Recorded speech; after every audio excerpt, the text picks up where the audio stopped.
Speaker. Mr. Speaker, I'm here today to talk about grocery affordability and examining rising food costs in Canada. And the Agriculture Committee submitted this report in June after a fairly lengthy study. And this has been a topic that's been near and dear to my heart for many years.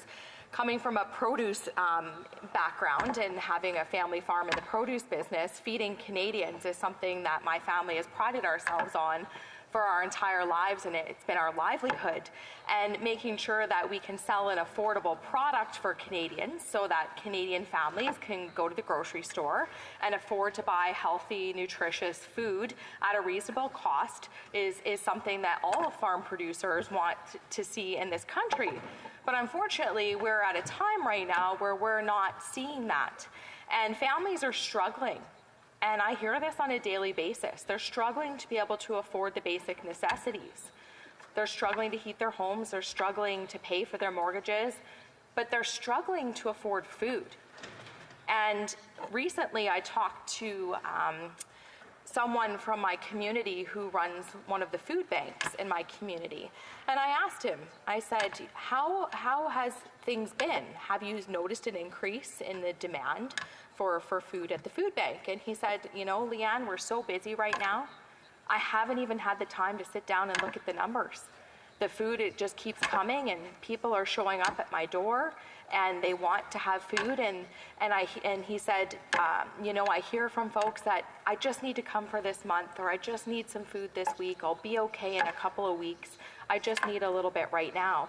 And he said, you know, what I tell people is, you come to us as long as you need. I don't want you putting your money on your credit card. I don't want you racking up your credit card bills to be able to afford to eat. I want you to come here as much as you need, and I want you to pay off your bills. And we'll be here to support you to make sure that you can feed your family and your kids. And Mr. Speaker, that to me was very striking, because I never imagined in my lifetime living in Canada that I would see people suffering so bad to not be able to afford food to feed their families, especially when I know we produce some of the best food in the world, and we have access to fresh food here like we've never seen before. And one of the things that's making it expensive and more expensive for farmers to be able to produce their food is the carbon tax. And we did talk about it in this report. And I look at all of the steps that are taken along the journey for my farm in particular, and I can speak from experience. And when we see cost increases in the cost of fuel, it impacts what the cost of doing business is. And it's not just on the fuel that we use to bring the goods from the field into the warehouse, and then from a warehouse into the packing plant, and then from a packing plant to the food distribution centers. It's also all of the supplies that I get along the supply chain. And packaging is one area, Mr. Speaker, where I've noticed an increase over the years, especially during COVID, when there was a run for people to try to get packaging for their goods to sell to consumers, and consumers were eating more at home instead of eating at restaurants. And when the buying habits of consumers changed, it put a big demand on grocery stores and on producers to make sure we keep getting the goods to the grocery stores. And the price, the cost of packaging, partially because increased costs in the carbon tax to get that packaging to me, and all the steps that it takes to make that packaging, but also because of demand for the packaging. And Mr. Speaker, the reason why I bring up the cost of packaging is because we've recently seen that the government has a new plastics ban proposed, not the first one that was struck down by the Supreme Court, but the second plastics package ban, the P2.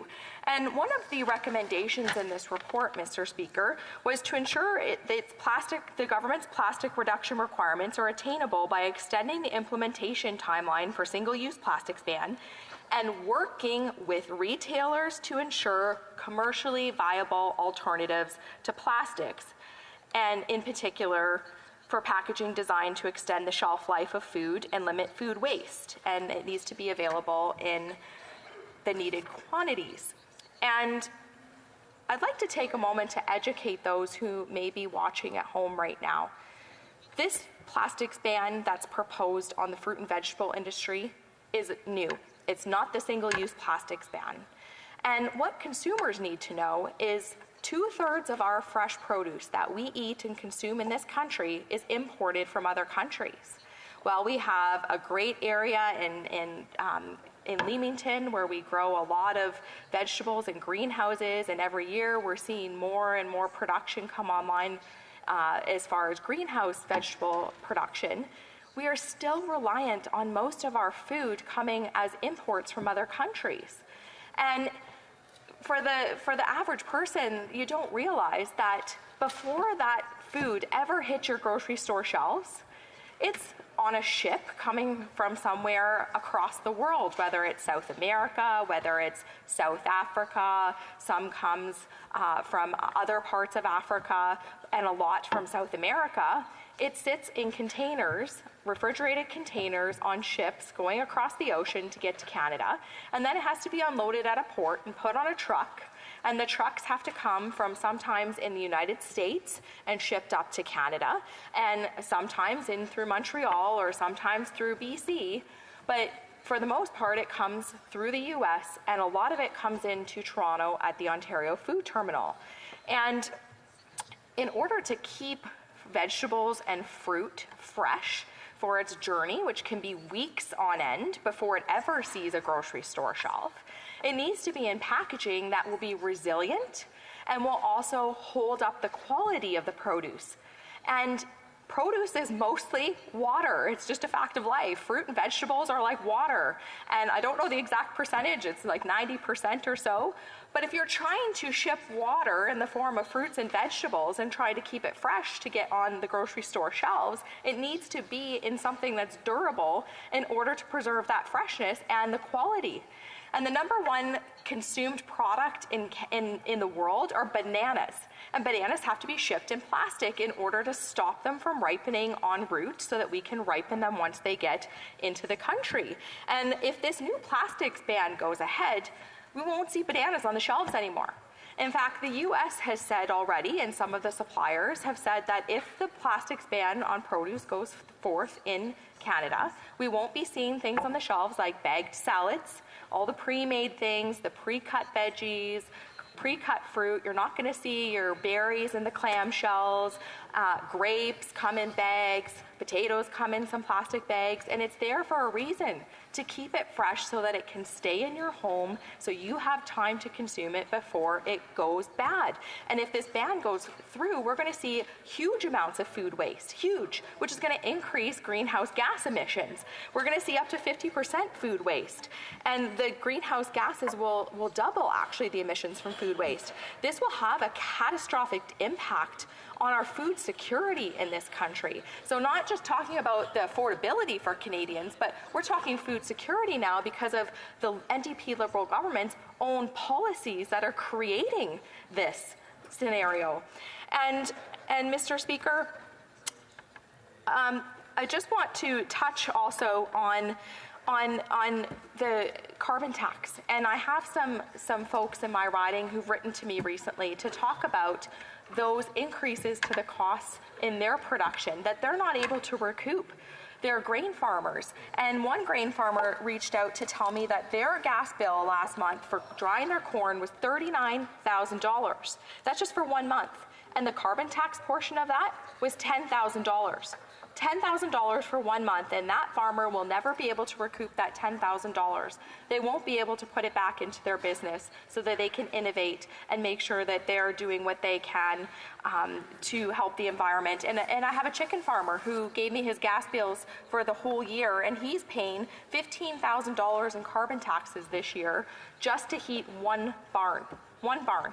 So, Mr. Speaker, this government's own policies, whether it's the plastics ban, the new plastics ban, whether it's the carbon tax, it's creating unaffordable food for Canadians. And this government should be doing more to make sure that Canadians can afford to feed themselves in the form of changing their policies, axing the carbon tax, and helping, and Canadians know that Conservatives will axe the carbon tax. We will make life more affordable for Canadians, because after 8 years of this Prime Minister, he's just not worth the cost. Excellent. Questions and comments? Question commentaire. The honourable member for Fleetwood Port Kells. Well, thank you, Mr. Speaker. I wonder if the honourable member, and I'm just actually going based on some input from the chap behind me here, I wonder if she knows how long Europe has gone without bananas, because Europe does not allow things to be shipped in wrapped in plastic, or if it is shipped in with plastic, there's a penalty to be paid. But also, whether or not she's heard of the Nabob Coffee Company out my way in British Columbia. When you get those pods, they look like they have a plastic ring, and it looks like they're in a plastic bag, but that plastic is actually made from vegetable matter, and it's entirely compostable. So that works. Can she comment on that? The honourable member for Lambton Kent Middlesex. Thank you to my colleague for his great question. And the answer to that is there actually is no commercially viable option at this point to the plastic packaging that's available right now. And it's a global supply chain. It's not just Canada that we're working with the globe. We're buying, like I said, we import 2/3 of our fresh food in this country from other countries. And if there was a commercially viable option at this time, I'm sure that the retailers and farmers and anybody that needed to package the produce would be using it. But because we're a global supply chain and we rely on 2/3 of our food to be imported, it means those countries that we import from also have to be on board with this.